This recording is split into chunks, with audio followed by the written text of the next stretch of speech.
Hello everyone. Class 12th CBSE विषय हिंदी पाठ संख्या 16। कहानी का नाम है नमक लेक। ठीक है बेटा, ये कहानी कल मैंने स्टार्ट कर दी थी। कल हमने कहाँ तक पढ़ी? जैसा कि मैंने आपको बताया, ये कहानी भारत पाकिस्तान विभाजन के बाद सरहद के दोनों तरफ के विस्थापित पुनर्वासित जनों के दिलों को टटोलती हुई एक मार्मिक कहानी है। जब भारत पाकिस्तान का विभाजन हुआ था तो लोगों का भी बंटवारा हो गया कि लोगों को भी एक जगह से दूसरी जगह विस्थापित कर दिया गया, और दूसरा उस समय वस्तुओं का भी बंटवारा हो गया, भेदभाव हो गया कि कौन सी वस्तु कहाँ से आयात की जाएगी या निर्यात की जाएगी या नहीं की जाएगी। ठीक है, उस समय की दिलों को टटोलती हुई एक ये मार्मिक कहानी है। देखिए, विस्थापित होकर दूसरी जगह जाने वालों के हृदय में अपने वतन के प्रति प्रेम दिखाया गया है, उसी पर आधारित ये कहानी है। ऐसे ही स्टार्टिंग कहानी की यहाँ से होती है, एक कीर्तन होता है। ये मैं पूर्व का बता रही हूँ जो कल हमने थोड़ा सा पढ़ा था। ठीक है बेटा, साफिया होती है। साफिया हिंदुस्तान में रह रही है, उसे पाकिस्तान अपने भाइयों से मिलने जाना है, लाहौर। ठीक है, अब वो लाहौर जाती है, जाना है उसे, तो किसी कीर्तन में उसकी सिख बीवी से कीर्तन में मुलाकात होती है। पता चलता है कि सिख बीवी का जो वतन है वो लाहौर है, और सिख बीवी साफिया को अपनी माँ जैसी प्रतीत होती है और उसे वहाँ से कुछ लाने के लिए बोलती है। तो सिख बीवी उसे लाहौरी नमक लाने के लिए कहती है। साफिया जब अपने मायके 15-20 दिन रुक जाती हैं, आने लगती हैं, तो वो अपने भाई से बोलती है, मैं यहाँ से एक सेर नमक लेकर जाऊँगी। तो भाई बोलते हैं कि तुम्हारे हिस्से में तो नमक पहले से ही ज़्यादा आया था। ठीक है, तो फिर तुम नमक, तो देखिए उस समय ये सब भेदभाव भी उत्पन्न हो गए थे। लेकिन साफिया कहती है, नहीं, नमक मेरी माँ ने मंगाया है और मैं उनके लिए लेकर जाऊंगी। और जो उसके भाई होते हैं, वो जो उसका बड़ा भाई होता है वो कस्टम वाले, सॉरी, उसका जो भाई होता है वो पुलिस में होता है। तो भाई उसे नमक ले जाने के लिए मना करता है। वो बताता है कि नमक ले जाना यहाँ से गैर कानूनी काम है। ठीक है, पुलिस का अफसर होता है साफिया का भाई, लेकिन वो फिर भी नहीं मानती और नमक ले जाने के लिए जिद करती है। भाई से समझाते हैं कि आपको कस्टम से गुजरना पड़ेगा, अगर एक भी चीज़ ऐसी वैसी निकल आई तो आपके सारे सामान की चिंदी बिंदी कस्टम वाले बिखेर देंगे। ठीक है, कस्टम वाले कानून, जो भी कानून है, कानून का पालन तो करना है। तो साफिया को गुस्सा आता है और वो बिगड़ कर क्या बोलती है, निकल आने का क्या मतलब, मैं क्या चोरी से ले जाऊंगी, छिपा के ले जाऊंगी, मैं तो सबको दिखा के ले जाऊंगी। यह तो आप बहुत ही गलत बात करेंगी। कानून, अरे फिर कानून कानून कहे जाते हो। पेज संख्या 48 पे। ठीक है बेटा, 3rd पैराग्राफ देखिए। अरे ये कल इतना करा दिया था, लेकिन थोड़ा सा यहीं से ही आप देखो। अरे फिर वही कानून कानून कहे जाते हो, क्या सब कानून हुकूमत के होते हैं? देखिए साफिया क्या कह रही है कि सिर्फ कानून कानून कहे जाते हो, क्या सब कानून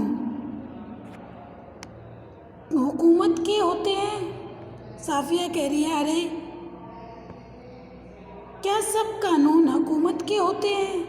होते हैं कुछ मोहब्बत, मुरव्वत, आदमियत, इंसानियत के नहीं। आखिर कस्टम वाले भी इंसान होते हैं, कोई मशीन तो नहीं होते। देखिए साफिया, अब जब उसके भाई बोलता है कि नहीं, यह गलत बात करोगी, कानून कानून कानून कहे जाते हो, तो साफिया को गुस्सा आता है। साफिया क्या कहती है कि क्या सब कानून हुकूमत के होते हैं, कुछ मोहब्बत, मुरव्वत, आदमियत, इंसानियत के नहीं होते? आखिर कस्टम वाले भी तो इंसान ही होते हैं, कोई मशीन थोड़ी होते हैं। हाँ, वे मशीन नहीं होते, पर मैं आपको यकीन दिलाता हूँ कि वे शायर भी नहीं होते, उनको तो अपनी ड्यूटी करनी होती है। भाई पुलिस अफसर है, वो क्या करे कि मैं कस्टम वालों को अच्छे से जानता हूँ, हर किसी को अपनी ड्यूटी करनी है, ठीक है। वो मशीन नहीं है। साफिया इंसानियत को ज़्यादा महत्व देती है, कानून को नहीं। कहती इंसानियत मानवीयता कुछ नहीं, क्योंकि वो इंसानियत के नाते प्रेमवश उस सिख बीबी के लिए लाहौरी नमक एक बिल्कुल कम कीमत की वस्तु ले जा रही है, लेकिन ये गैर कानूनी काम था। तो भाई क्या कहते हैं, ठीक है वो मशीन नहीं होते, लेकिन वो शायर भी नहीं होते। अरे बाबा, तो मैं कब कह रही हूँ कि वह ड्यूटी ना करें, एक तोहफा है, वह भी चंद पैसे का। शौक़ से देख लें, मैं कोई ना तो कोई सोना चांदी ले जा रही हूँ, ना ही कोई स्मगल की हुई चीज़, ना ही कोई ब्लैक मार्केट का माल। कौन कह रही है? साफिया, कि ना तो कोई मैं सोना चांदी ले जा रही हूँ, ना ही स्मगल की हुई कोई चीज़ ले जा रही हूँ, ना ही कोई ब्लैक मार्केट का माल ले जा रही हूँ, ठीक है।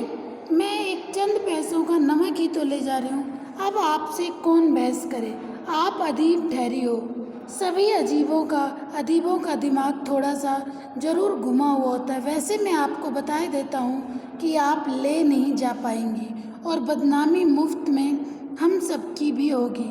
आखिर आप कस्टम वालों को कितना जानती हो।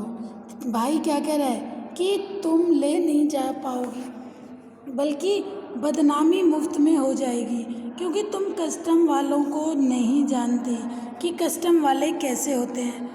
उसने गुस्से में जवाब दिया। किसने? साफिया ने। कस्टम वालों? क्या जवाब दिया?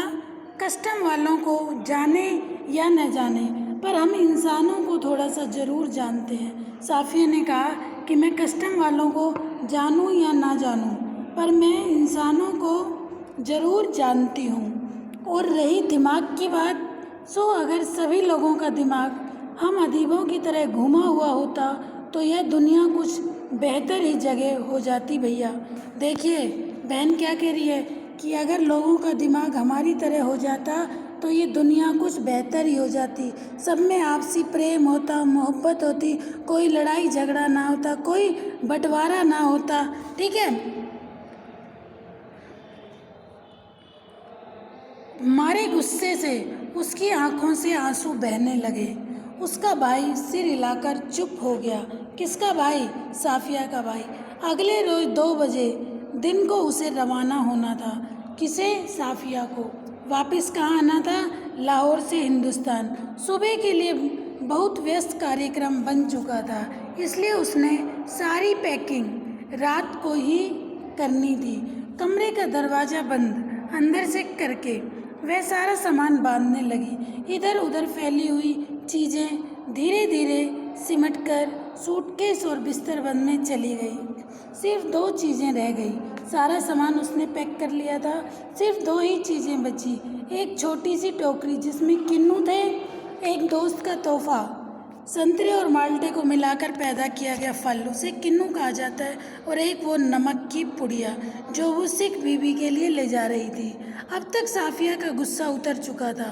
भावना के स्थान पर बुद्धि धीरे धीरे उस पर हावी हो रही थी। नमक की पुड़िया ले तो जानी है, पर कैसे?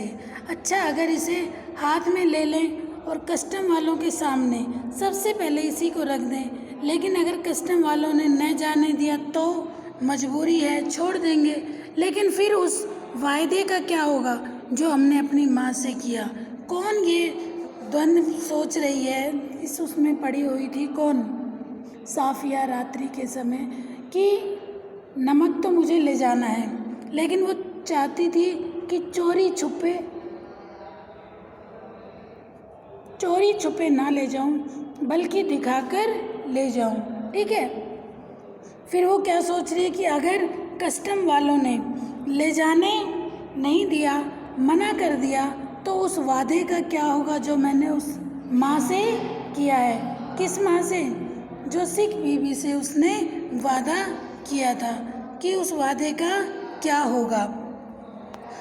अच्छा, अगर इसे किन्नुओं की टोकरी में सबसे नीचे रख लिया जाए तो इतने किन्नुओं के ढेर में भला इसे देखेगा कौन? देखेगा।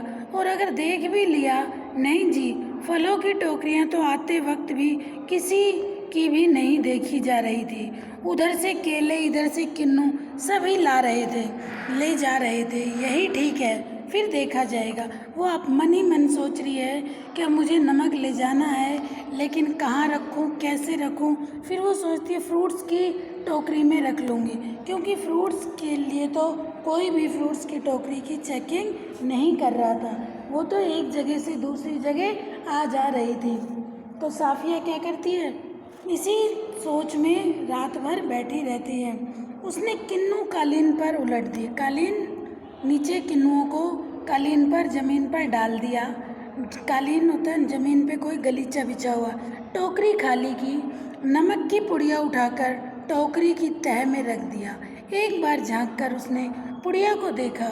उसे ऐसा महसूस हुआ मानो उसने अपनी किसी प्यारे को कब्र की गहराई में उतार दिया हो। कुछ देर उकड़ू बैठी वह पुड़िया को तकती रही और उस कहानियों को याद करती रही जिन्हें वे अपने बचपन में अम्मा से सुना करती थी। जब उसने नमक की पुड़िया को नीचे रखा तो ऐसा लग रहा था जैसे किसी अपने की कब्र को खोद दिया हो। और वो बैठी बैठी अपनी बचपन की बातें याद कर रही थी। उसे अम्मा से सुनी कहानियाँ याद आ रही थी, जिनमें शहजादा अपनी रान छीनकर हीरा छिपा लेता था, ठीक है, और देवों, खौफनाक भूतों तथा राक्षसों के सामने से होता हुआ सरहदों से पार हो जाता था। इस जमाने में ऐसी कोई तरकीब नहीं हो सकती, वरना वह अपना दिल चीरकर उसमें यह नमक छिपा लेती। उसने एक आह भरी, फिर वह किन्नुओं को एक एक करके टोकरी में रखने लगी, पुड़िया के इधर उधर, आसपास और फिर ऊपर, यहाँ तक कि वह बिल्कुल छिप गई। आश्वस्त होकर उसने हाथ झाड़े, सूटकेस पलंग के नीचे खिसकाया, टोकरी उठाकर पलंग के सिराने रखी और लेटकर दोहर ओढ़ ली, सो गई। रात के तकरीबन 1:30 बजे मार्च की सुहानी हवा खिड़की की जाली से आ रही थी। बाहर चांदनी साफ ठंडी थी। खिड़की के करीब लगा चंपा का एक घना दरखत सामने की दीवार पर पत्तियों के अक्स लहका रहा था। कभी किसी तरफ से किसी की दबी हुई खांसी की आहट, दूर से किसी कुत्ते के भौंकने या रोने की आवाज़, चौकीदार की सीटी, फिर सन्नाटा। देखिए, रात्रि के समय का वर्णन है। रात्रि के 1-1:30 बजे कैसा वातावरण होता है, चारों तरफ सन्नाटा, कुत्तों की भौंकने की आवाज़, चौकीदारों की सीटियों की आवाज़। यह पाकिस्तान था। यहाँ अब उसे अपने घर की सोच आ रही थी कि ये मेरा वतन है, क्या, पाकिस्तान। इसके 3 सगे भाई थे, बेशुमार चाहने वाले दोस्त, पिता की कब्र भी यहीं थी, नन्हे नन्हे भतीजे भतीजियाँ थी जो उनसे मासूमियत से पूछती, फूफी जान, मतलब बुआ, आप हिंदुस्तान में क्यों रहती हो, जहाँ हम लोग नहीं आ सकते, कि आप यहीं हमारे पास क्यों नहीं रहती। उन सबके और साफिया के बीच में एक सरहद थी, बहुत ही नोकदार लोहे की छड़ों का जंगला, जो कस्टम कहलाता था, ठीक है। कल वह लाहौर चली जाएगी, हो सकता है कल वह लाहौर से चली जाएगी, हो सकता है साल भर बाद फिर आए। 1 साल से पहले तो वह आ भी नहीं सकती थी, और यह भी हो सकता था कि अब कभी ना आए। वो बोलती है, साल से पहले तो मैं आ ही नहीं सकती। अब रात को वो ये सब बातें सोच रही थी कि यहाँ मेरे पिता की कब्र है, मेरे 3 भाई हैं, भतीजे भतीजी की बातों को, अपने कितने सारे दोस्त हैं, सबकी बातों को याद कर रही और सोच रही कि साल बाद आना होगा या नहीं, कभी न आ सके। उसकी आंखें आहिस्ता आहिस्ता बंद होने लगी। आहिस्ता आहिस्ता, धीरे धीरे साफिया की आंखें बंद होने लगी, जिस पर वहाँ सितारे झिलमिला रहे थे। हमें वहाँ से आए तो बहुत दिन हो गए। यहाँ हमारी कोठी भी है, बिजनेस भी है, हम यहाँ बस भी गए हैं, पर हमारा वतन तो लाहौर ही है। फिर दिखा इकबाल का मकबरा, लाहौर का किला, किले के पीछे डूबते हुए सब वो अपने वतन की सारी चीज़ों को याद कर रही है। कौन? साफिया। ठीक है। इकबाल का मकबरा, लाहौर का किला, किले के पीछे डूबते हुए सूरज की नारंगी किरणें, आसपास से फैलता उभरता अंधेरा, उस रंगीन अंधेरे में बहती हुई नरम हवा, उस हवा में रची हुई मौलसरी की खुशबू, मकबरे की सीढ़ियों पर बैठे हुए दो इंसान, सिर झुकाए चुपचाप उदास जैसे दो बेजान परछाइयाँ। तो तुम कल चली जाओगी? हाँ। अब कब आओगी? मालूम नहीं, शायद अगले साल, शायद कभी नहीं। देखिए, छोटे छोटे सिरहाने चारपाई में सिर की ओर का जो भाग होता है उसे दोहरे 2 परतों वाली चद्दर। ठीक है। मौलसरी, छोटे छोटे सुगंधित फूलों वाला वृक्ष। तो अब साफिया क्या है, रात को सो जाती है और वो अपने सारे लाहौर का किला, डूबता हुआ सूरज, ठीक है, इकबाल का मकबरा, इन सब चीज़ों को याद करती है और अचानक से उसकी नींद खुल जाती है।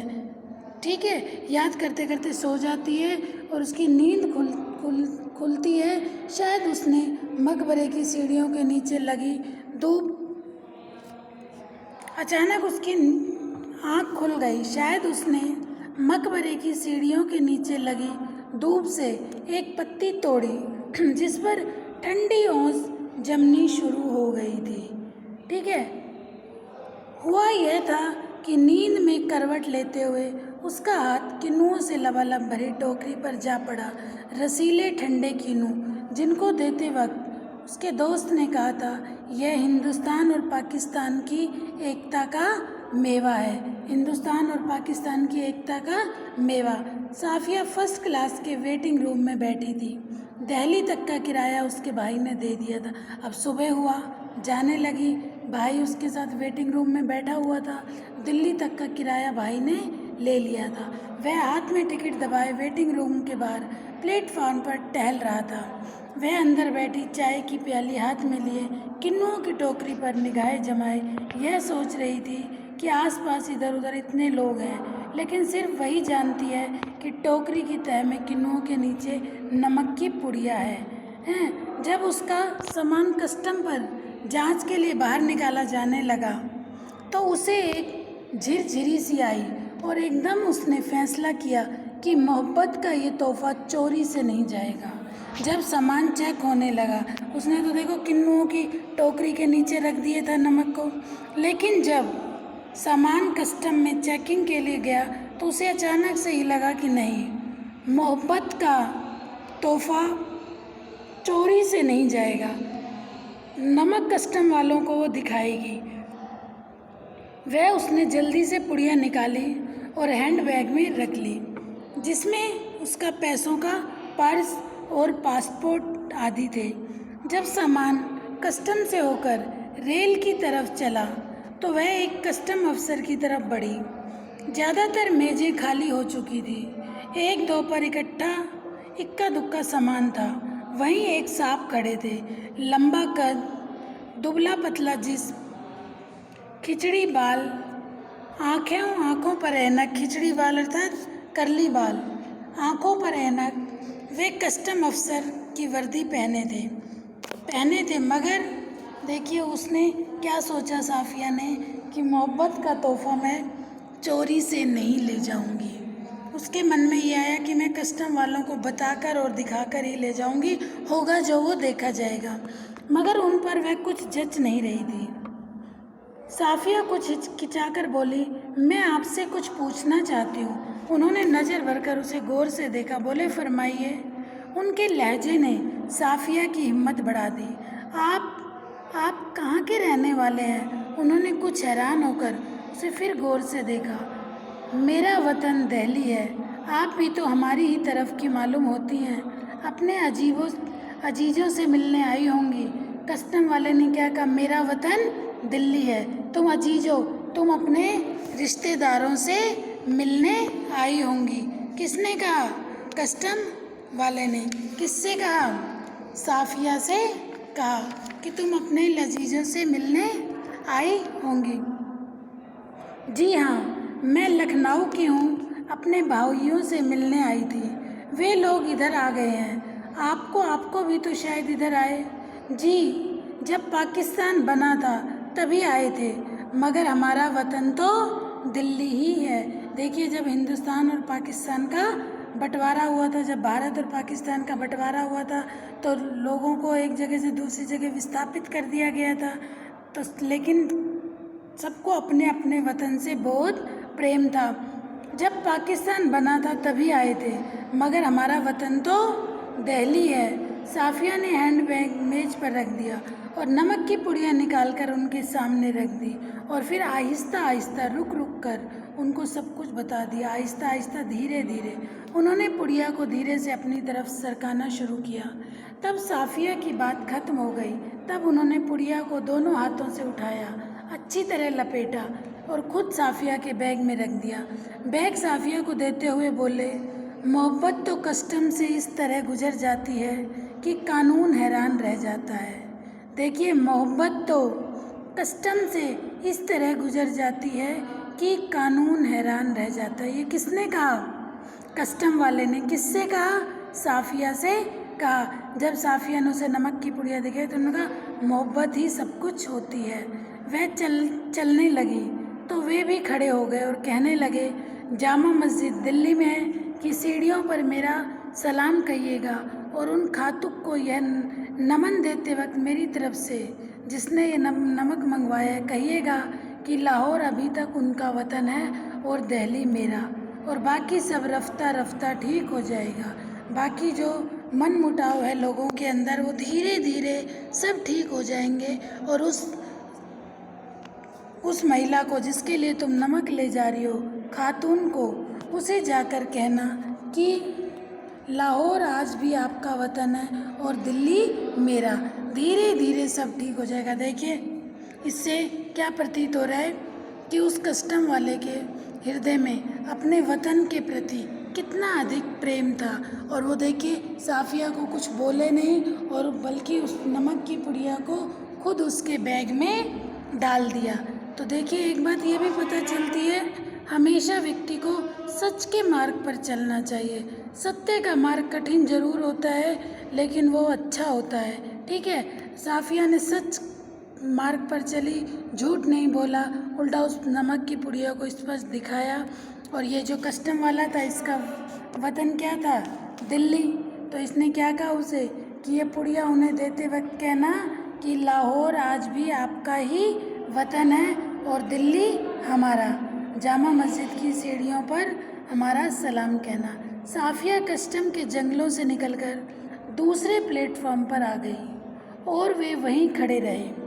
प्लेटफॉर्म पर उसके बहुत से दोस्त, भाई, रिश्तेदार थे। हसरत भरी नज़रों से बहते हुए आंसुओं, ठंडी सांसों और भिजे हुए होठों को बीच में से काटती हुई रेल सरहद की तरफ बढ़ी। अटारी में पाकिस्तानी पुलिस उतरी।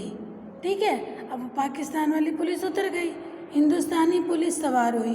कुछ समझ में नहीं आता था कि कहाँ से लाहौर ख़त्म हुआ और किस जगह से अमृतसर शुरू हो गया। अब अलग अलग वाले स्टेट पे अलग अलग वाली पुलिस आ गई। ठीक है, पाकिस्तान वाली पुलिस हट गई, अब लाहौर वाली हिंदुस्तान की पुलिस आ गई। ज़मीन थी, एक जवान थी, एक ही सूरतें और लिबास एक सा, लबोल हजा और अंदाज थे। गालियाँ भी एक ही सी थी, जिनमें दोनों बड़े प्यार से एक दूसरे को नवाज रहे थे। बस मुश्किल सिर्फ इतनी थी कि भरी हुई बंदूकें दोनों के हाथों में थी। अमृतसर में कस्टम वाले फर्स्ट क्लास वालों के सामान की जांच उनके डिब्बे के सामने ही कर रहे थे। अब साफिया का सारा सामान देखा जा चुका तो वह उन नौजवान कस्टम अफसर की ओर बढ़ी जो बातचीत और सूरत से बंगाली लगते थे। अब साफिया का सारा सामान देखा जा चुका था। उन नौजवान कस्टम अफसर की ओर साफिया बढ़ी और सूरत से वो कस्टम वाला जो अमृतसर पर चढ़े थे दिखने में वो बंगाली लगते थे। देखिए मेरे पास नमक है, थोड़ा सा, साफिया ने कहा। फिर उसने हैंडबैग खोला और वह पुड़िया उनकी तरफ बढ़ाते हुए, अटकते झिझकते हिचकिचाते हुए उनको सब कुछ कह सुनाया। उन्होंने सिर झुका लिया, सुनते रहे, बीच बीच में सिर उठाते, गौर से उसे देखते, फिर सुनने लगते। बात पूरी हो गई तो उन्होंने एक बार फिर साफिया को ऊपर से नीचे तक देखा, धीरे से बोले, इधर आइए जरा। चलते चलते उन्होंने एक दूसरे से कहा, इनके सामान का ध्यान रखिएगा। प्लेटफॉर्म के सिरे पर एक कमरा था, वे उसके अंदर घुसे। साफिया दाखिल होते हिचकिचाई। वे मुसाफिया को लगा कि वेटिंग रूम के अलग एक कमरे में ले जा रहे हैं, पता नहीं मुझे बहुत अधिक पनिशमेंट मुझे मिलेगा, क्या होगा। साफिया घबरा रही थी। आइए आइए। जेब से रुमाल निकालकर उन्होंने कुर्सी को झाड़ा और बोले, बैठिए। साफिया ने पुड़िया और बैग को मेज पर रख दिया। बाहर की तरफ झांककर उन्होंने एक पुलिस वाले को इशारा किया। साफिया के पैर तले ज़मीन खिसकने लगी। मुहावरा है, पैर तले ज़मीन खिसकने लगी। साफिया बहुत अधिक डर रही थी। अब क्या होगा? वो चाय, 2 चाय लाओ, अच्छी वाली।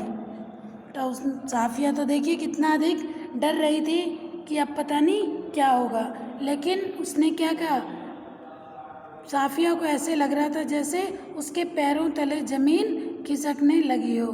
लेकिन उसने पुलिस वाले से 2 चाय मंगवाई, अच्छी वाली। पुलिस वाला साफिया को घूरता हुआ चला गया। फिर उन्होंने मेज की दराज खींची और उनमें अंदर दूर तक हाथ डालकर एक किताब निकाली। किसने? अमृतसर से जो पुलिस वाला अफसर था, जो अब गाड़ी में सामान की चेकिंग कर रहे थे, उन्होंने क्या किया, साफिया ने उन्हें स्पष्ट बताया। साफिया बहुत अधिक डर रही थी, लेकिन उन्होंने कमरे में बिठाया और चाय मंगाई और रैक में से एक किताब निकाली। ठीक है, किताब को साफिया के सामने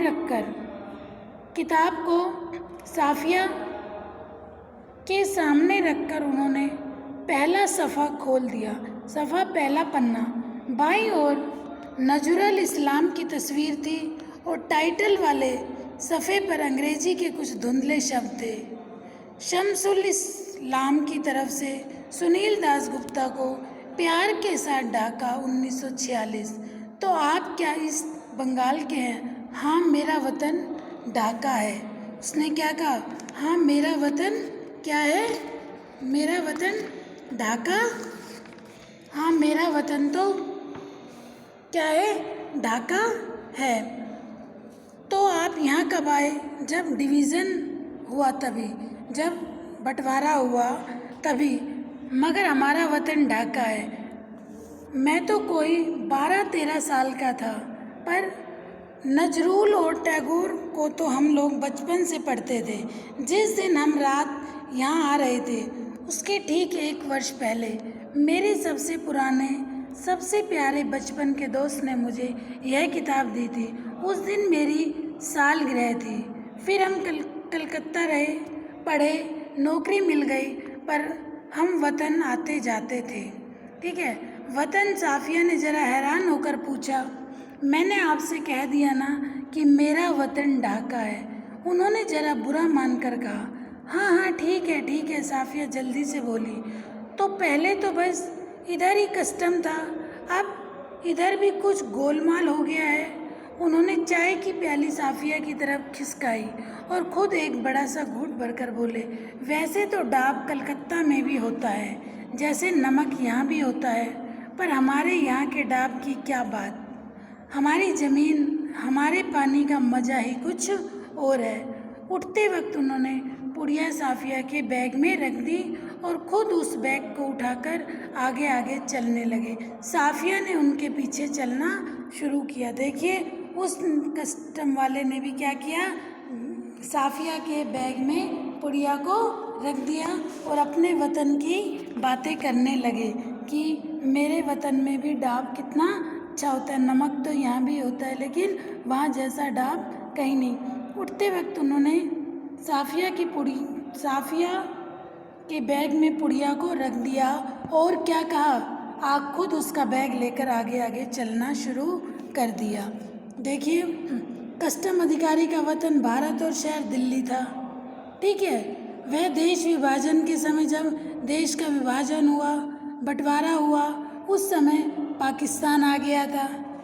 ठीक है, वह सीमा के दोनों ओर बसे लोगों को एक दूसरे के प्रति मोहब्बत देखकर पिघल गए।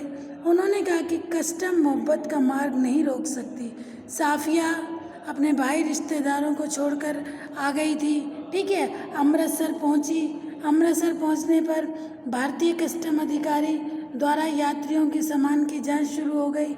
साफिया ने एक बंगाली लगने वाले कस्टम अधिकारी को नमक की पुड़िया दिखाते हुए सारा वृत्तांत कह डाला। उस अधिकारी ने भी बड़ी गौर से साफिया की बातें सुनी और उसे चाय पिलाने के लिए ले गए। और एक बार तो अफसर का व्यवहार देखकर साफिया बहुत अधिक डर गई। ठीक है, लेकिन शीघ्र ही वह सामान्य हो गई। चाय पीते हुए अफसर ने बताया कि उसका वतन ढाका है।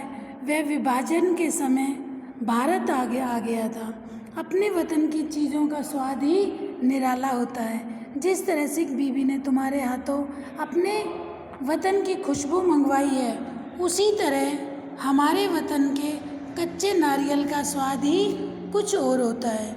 नमक और कच्चे नारियल भारत में भी मिलते हैं, पर वतन की चीज़ों का स्वाद सभी को प्रिय लगता है।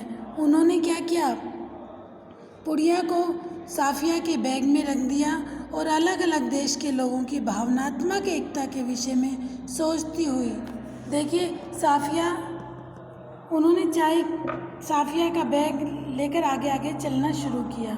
जब साफिया अमृतसर के पुल पर चढ़ रही थी, तब पुल की सबसे निचली सीढ़ी के पास वे सिर झुकाए चुपचाप खड़े थे। साफिया सोचती जा रही थी कि किसका वतन कहाँ है। वह तो कस्टम के इस तरफ है या उस तरफ। अब साफिया यही सोचती जा रही थी कि किसका वतन क्या है, कौन किस वतन का है। लेकिन ये सब भारत और पाक के विभाजन के समय सबको विस्थापित कर दिया, लेकिन सबको अपने अपने वतन से प्रेम है। सभी अलग अलग देशों के लोगों की भावनात्मक एकता के विषय में सोचती हुई पुल पार कर रही थी। ठीक है, समझ आ गई ये कहानी? आपको ये कहानी समझ आई? चैप्टर कंप्लीट हो गया बेटा। ठीक है, कोई भी डाउट हो, अपने डाउट्स ज़रूर क्लियर कर लेना। डाउट मन में मत रखना। ठीक है, जैसे इसमें कई जगह ऐसे आया, क्या सब कानून हुकूमत के होते हैं, कुछ मोहब्बत, मुरव्वत, आदमियत, इंसानियत के नहीं। तो यह कथन देखिए, साफिया के भाई द्वारा लाहौर में नमक ले जाने से मना किया, तो साफिया बोलती है कि इंसानियत, मोहब्बत, प्रेम कुछ नहीं होता। ठीक है, मोहब्बत तो कस्टम से इस तरह गुजर जाती है कि कानून हैरान रह जाता है। ये पंक्ति भी आई, इसका क्या अर्थ है? मोहब्बत तो कस्टम से इस तरह गुजर जाती है कि कानून हैरान रह जाता है। मोहब्बत तो कस्टम से इस तरह गुजर जाती है कि कानून हैरान रह जाता है। देखिए, मोहब्बत, कानून हैरान रह जाता है, यह वाक्य कस्टम अधिकारी ने साफिया को कहा। उसने साफिया को नमक की पुड़िया लाहौर से भारत ले जाना गैर कानूनी होते हुए भी, ठीक है, गैर कानूनी होते हुए भी उसे ले जाने की इजाज़त दे दी। क्यों दे दी थी? क्योंकि उसका वतन भारत था। वह अपने वतन के प्रति प्रेम की भावना के कारण कस्टम अधिकारी ने कानून की भी परवाह नहीं की। कानून मोहब्बत के सामने बौना अथवा तुच्छ है। इसी कारण नमक कस्टम अधिकारी के सामने से वतन की मोहब्बत के कारण लाहौर से भारत साफिया द्वारा नमक लाया गया। ठीक है बेटा, ये कहानी कंप्लीट हो गई। कल मैं आपको इसके क्वेश्चन आंसर समझा दूंगी। कोई भी डाउट हो बेटा, अपने डाउट्स आप लोग ज़रूर क्लियर किया करो। पहले इस कहानी को पूरी रीडिंग लगाना, फिर इस वीडियो को सुनना, अच्छे से समझना। ठीक है, कोई भी डाउट हो, अपने डाउट्स आप ज़रूर क्लियर करो। ओके बेटा। ठीक है। एक इसमें लाइन और आई, ये और सुन लो, किसका वतन कहाँ, वह तो कस्टम के इस तरफ है या उस तरफ। जब साफिया लाहौर से वापस आते हुए अमृतसर के पुल पर चढ़ रही थी तब वहाँ दो कस्टम अधिकारियों को सिर झुकाए खड़े देखकर वह सोचती रही कि हमारा वतन कस्टम के इस तरफ है या उस तरफ, क्योंकि कस्टम अधिकारियों का वतन भारत कस्टम के तरफ था तो साफिया का वतन लाहौर दूसरी ओर। एक सीमा रेखा ने ज़मीन को दो देशों में विभाजित कर दिया था। तो जैसा कि आपको ये बताया बेटा, ये कहानी हिंदुस्तान पाकिस्तान में रहने वाले लोगों की भावनाओं संवेदनाओं को इस कहानी में उभारा गया है। पाकिस्तान और हिंदुस्तान का जब विभाजन हुआ था तो पाकिस्तान और पाकिस्तान में रहने वाले लोगों की भावना और संवेदनाओं को इस कहानी में उभारा गया है। ठीक है, कहानी का नाम क्या था? नमक। तभी ये पूरी कहानी नमक पर ही आधारित थी। ठीक है बेटा, समझ आ गया? Okay, thank you.